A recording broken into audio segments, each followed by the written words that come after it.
Malawi Brief. Anthu ochita malonda alankhulapo pambuyo poti boma latsitsa mtengo wa mafuta kucha kwa lero. Zonsezi mu nkhani madzulo pa MBC TV.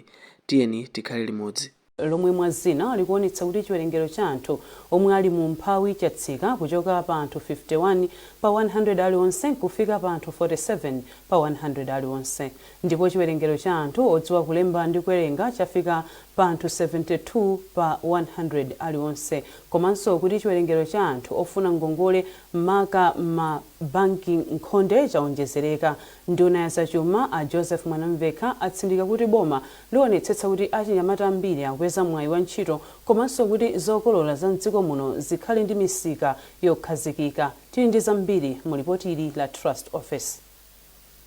Lipoti ili lomwe alikhazikitsa lachisanu likuonetsa kuti dziko lino lachita bwino mbali zina zachuma ngakhale likumanabe ndi mavuto akusowa kwa ntchito komanso ngozi zobwera chifukwa cha kusintha kwa nyengo. Nduna ya zachuma a Joseph Mwanamveka ati boma liyesetsa kukhazikitsa ndondomeko zapadera zomwe zithandizire kuthetsa ena mwa mavutowa. Pali anyamata ambiri amene sakulembedwa ntchito angokhala aphunzira koma sakulembedwa ntchito.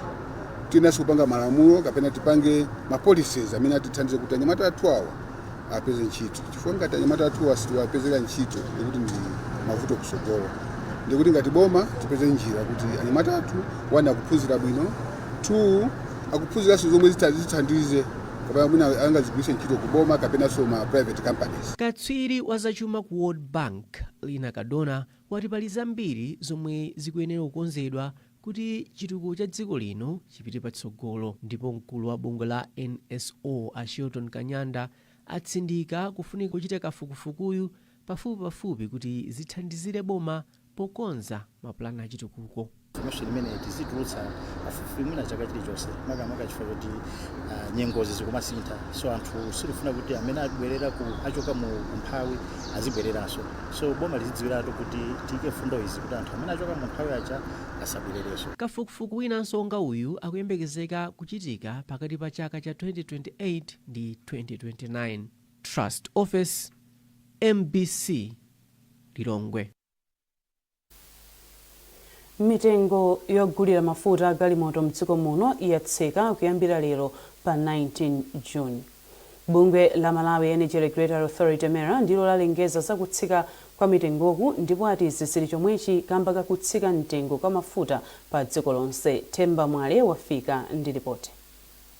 Petrol tsopano akugulitsidwa pa 5,619 kwacha pa lita kuchoka pa 6,209 kwacha, zomwe zikutanthauza kuti watsika ndi 9.5%, pomwe mafuta a diesel atsika ndi 5.7% kuchoka pa 6,687 kwacha pa lita kufika pa 6,306 kwacha.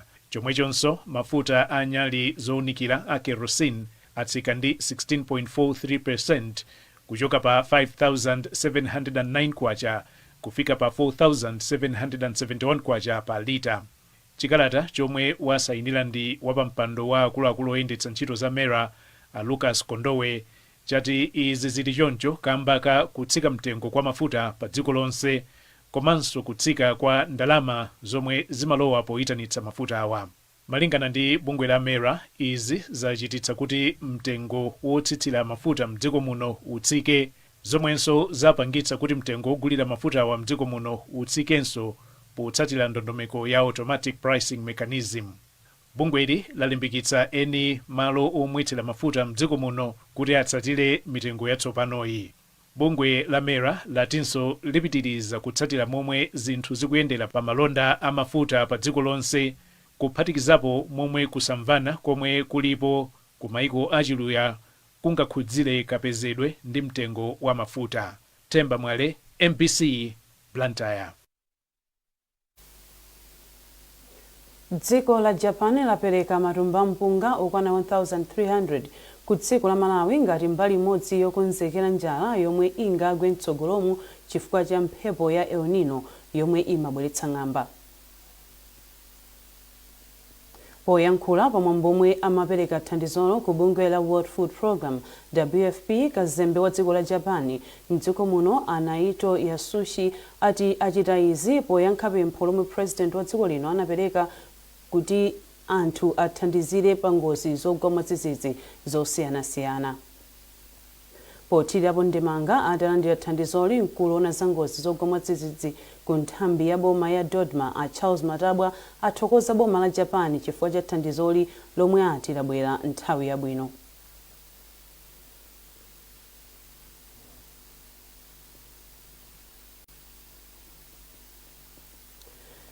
Nduna yona za ubale wa dziko lino ndi maiko ena a George Chaponda yamikira anthu a boma la United States chifukwa cha kudzipereka kwawo pothandiza dziko lino kwa zaka zambiri. Achaponda ayankhula izi mu mzinda wa Lilongwe pamwambo okondwerera tsiku lomwe anabadwa mfumu Charles yachitatu ku United Kingdom. Isaac Jali wafika ndi ripoti. Pamwambo wa chikondwerero cha tsiku limene adabadwa King Charles yachitatu ya dziko la United Kingdom ku Lilongwe, nduna yona za ubale wa dziko lino ndi maiko ena a George Chaponda anayamika mfumu Charles chifukwa cha kudzipereka pa ntchito zosiyanasiyana monga zachitukuko, kuteteza ndi kusamalira zachilengedwe, komanso kulimbikitsa achinyamata pa ntchito zosiyanasiyana. Mwazina, Achaponda anachulapo ntchito ya chitukuko cha ulimi wa nsomba, ntchito yopanga fetereza, komanso ntchito yobweretsa magetsi pa mtsinje wa Buwa ngati zina chabe mwa ntchito zachitukuko zimene King Charles wathandizira kuno ku Malawi. Apitirira zinthu zina zambiri zimene aku UK atichitira pa ubale wathu zaka zambiri izi, kuti iwo afumuwo amakhala ndi chidwi pa zinthu zina zimene ali ndi ma project awo kambena zimene afuna kuti zichitike mdziko lino kweni kubuwa uko, zokhuza nkhani za fetereza, zofuna ulimi ndi nkhani zokhala ngati zimenezo. Ndiye kuti iwo amakhala ndi chidwi kuti anthu aku Malawi akhale otukuka. Pothirirapo ndemanga pa ubale wamphamvu umene ulipo pakati pa dziko la Malawi ndi dziko la United Kingdom, kazembe wa dziko la United Kingdom kuno ku Malawi Alei Stubblefield anati dziko lawo ndilodzipereka kwambiri kuthandizabe dziko la Malawi mu njira zosiyanasiyana zimene zingathandize kuchepetsa umphawi, kukweza chuma cha dziko, komanso kusamalira anthu kuphatikizapo pa ntchito za umoyo. Mfumu Charles yachitatu ya ku United Kingdom inabadwa pa 14 Novemba mchaka cha 1948, ndipo mwambowu unabweretsa pamodzi akuluakulu a boma, akuluakulu a business zosiyanasiyana, komanso akazembe oyimira maiko osiyanasiyana. Isaac Jali, MBC, Lilongwe.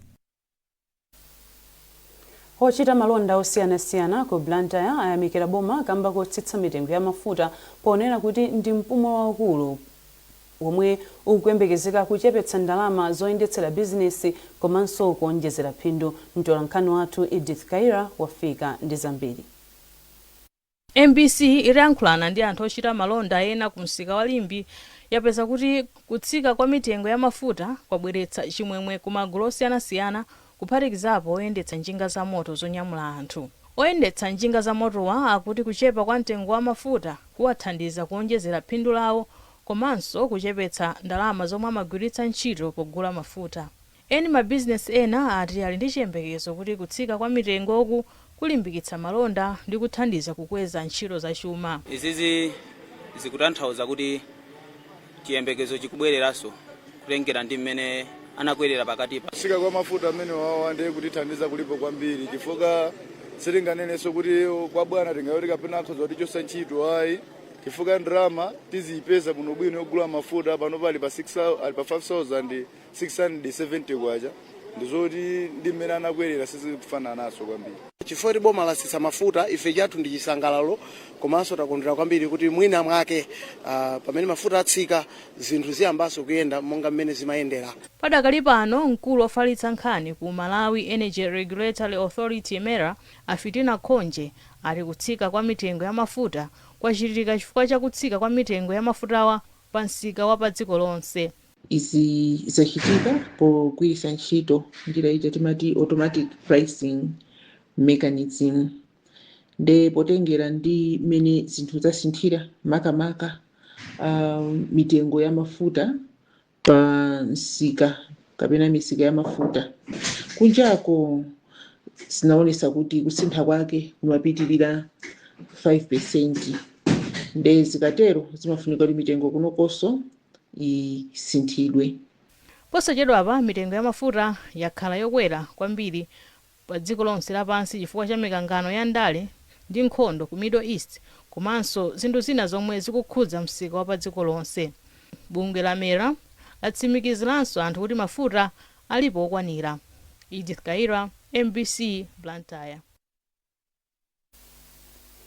Dziko la Japan lapereka matumba mpunga okwana 1,300 ku dziko la Malawi ngati mbali imodzi yokonzekera njala yomwe ingagwe mtsogolomo chifukwa cha mphepo ya El Nino yomwe imabweretsa ng'amba.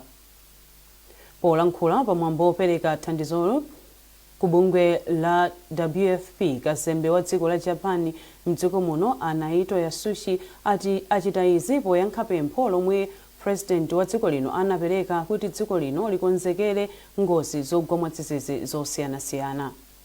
Pothirapo ndemanga adalandira thandizoli mkulu ona za ngozi zogwa mwadzidzidzi ku nthambi ya boma ya Dodma a Charles Matabwa athokoza boma la Japan chifukwa cha thandizoli lomwe ati labwera mu nthawi yake. Ife kwathu nkuthokoza ndipo ndifa chisangalalo kuti boma ndi anthu a dziko la Japan abweretsa chithandizochi mwamsanga kwambiri pamene tikuona kuti kutsogoloko kuzakhala njala malinga ndi El Nino. Katundu ameneyi ayenda bwinobwino chifukwa pali magulu amene timati amapita ukaona kuti maripoti akukhala bwanji, amene timati impact report. Pano akupanga kafukufuku yemwe atuluke posachedwapa ndiyeno maripoti amene azatiunikira kuti ndi ndani ndipo ndikuti kumene chithandizo chiyenera kukafika. Mu gawo lachiwiri la nkhani zathu, unduna ona za ubale wa dziko lino ndi maiko ena walimbikitsa anthu onse ogwiritsa ntchito malo ofikira alendo olemekezeka a VIP lounge pa mabwalo a ndege a Kamuzu International ndi Bakili Muluzi International kuti azitsatira malamulo ndi njira zonse zokhazikitsidwa pofuna kuonetsetsa kuti ntchito zikuyenda bwino. Muchikalata chomwe undunawo watulutsa, malo a VIP lounge ndi anthu omwe ali pa ndandanda ovomerezeka okha. Undunawo watsindikanso kuti mwayiwu ndi wa munthu payekha ndipo sungaperekedwe kwa wachibale, abwenzi, anzawo kapenanso ochita nawo bizinesi. Kuphatikizapo, undunawo wati aliyense amene akufuna kugwiritsa ntchito malo a VIP lounge akuyenera kupereka pempho lovomerezeka posachepera maola 72 asanayende.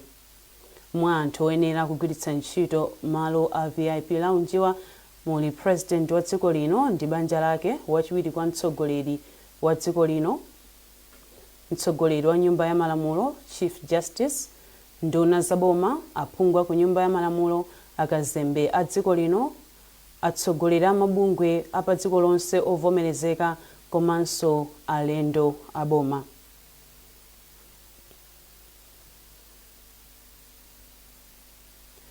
Anthu ena atatu apereka umboni wawo ku komiti yapadera ya nyumba ya malamulo imene ikufufuza za ngozi ya ndege imene inapha amene anali wachiwiri kwa mtsogoleri wa dziko lino a Saulos Chilima komanso anthu ena asanu ndi atatu ku nkhalango ya Chikangawa ku Mzimba.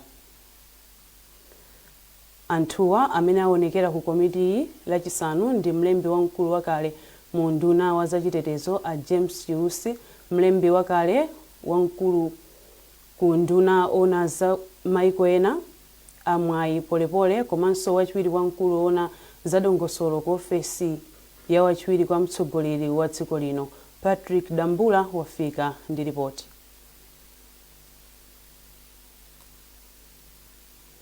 Tikupatsirani ripoti limenelo mu nkhani zathu zotsatira. Bungwe loyang'anira masewero a mpira wa miyendo mdziko muno la Football Association of Malawi FAM lati likutulutsa zotsatira za kafukufuku wa bwalo la masewero a Mzuzu kuti anthu adziwe ngati ndi loyenera kuchititsira masewero a ligi ya FDH komanso mipikisano ina mtsogolomo. Tili ndi zambiri mu ripoti ili. Pa ulendowu panali akuluakulu a FAM abungwe loyendetsa ligi yayikulu mdziko muno la Super League of Malawi Sulomu oyimira timu ya Moyale Barracks komanso okonda masewero a mpira wa miyendo mu mzinda wa Mzuzu. Poyankhula pa mapeto pa ulendowu, a Clement Kafafa anati adikira lipoti la FIB lomwe lithandize kudziwa tsogolo la bwaroli ngati lingaloledwe kuchititsa masewero kapena ayi. Kuyendera mabwalo ku Mzuzuko ndikhulupirira kuti ayendera komano alizatulutsa pending ndi ripoti imene yabwerera. Mbali yake mkulu woona za malo ndi zachilengedwe ku khonsolo ya Mzuzu Ayota Mutafya anati ndi chikhulupiriro kuti famu ivomereza bwaroli chifukwa cha ntchito zambiri zokonzanso bwaroli zomwe zachitika. Aona bapanga check zimene zimafuta tife tipange ngati Mzuzu Stadium. Tikuyembekezera limene atitha kupeza report labwino kuchokera ku famuko kuti stadium imene mwina athawitse goal. Wachiwiri kwa mlembi wamkulu wa timu ya Moyale Barracks Kelvin Chisaka anati nkofunika kuti chiganizo chichitike mwansanga pofuna kuchepetsa ndalama zomwe timu ikugwiritsa ntchito posewerera masewero ake ku bwalo la Rumpi. Ifeyo zinayamba kuti kutsakale season pamene mayamba kani Moyale Barracks Football Club chifukwa chakuti sitinatha kugwiritsa ntchito bwalo la Mzuzu Stadium. Monga mukudziwa takati kugwiritsa ntchito bwalo la Rumpi Stadium ngati home ground yathu. Ndiye zimakhaza kuti kutsabe nthawi zonse tikamakasewerera ku Rumpi chifukwa chakuti zofunika kuti tikasewerere ku Rumpi zimakhaza zochuluka kwambiri. Imakhaso ngati game yothu tukasewera koyenda. Naye mmodzi mwa okonda masewero mu mzinda wa Mzuzu a Andrew Phiri anati kufuna kuona masewero a mpira wa miyendo akubwereranso pa bwalo la Mzuzu chifukwa anthu a mzindawo atenga nthawi yayitali osasangalala ndi masewero pa bwaroli. Ngati bwaroli silivomerezedwa sabata ino, masewero a muligi ya FDH Premier apakati pa Moyale Barracks ndi Ruwana Mitundu Baptist akachitikira ku bwalo la Rumpi la Mulungu likubwerali lomwe Moyale ikugwiritsa ntchito pakadali pano ngati bwalo la pakhomo. Rudoviko Nyerenda, MBC Mzuzu. Ndipo mu nkhani ya chisoni katswiri odziwa kutola zithunzi Raspita Kansengwa wamwalira atadwala pa nthawi pa chipatala cha Kamuzu Central mu mzinda wa Lilongwe. Bambo Amalemu Kansengwa a Fasta Abdullah Ntenje atsimikiza izi kwa mtolankhani wathu Emmanuel Chikonso kudzera palamya. Ntenje ati Kansengwa amwalira chakumasana alachisanu kamba ka nthenda yachotupa m'mimba ndi vuto la kuchuluka kwa madzi m'mapapo. Ndipo ndi nkhani imeneyo tafika pa mtsiriziro pa nkhani zathu madzulo ano.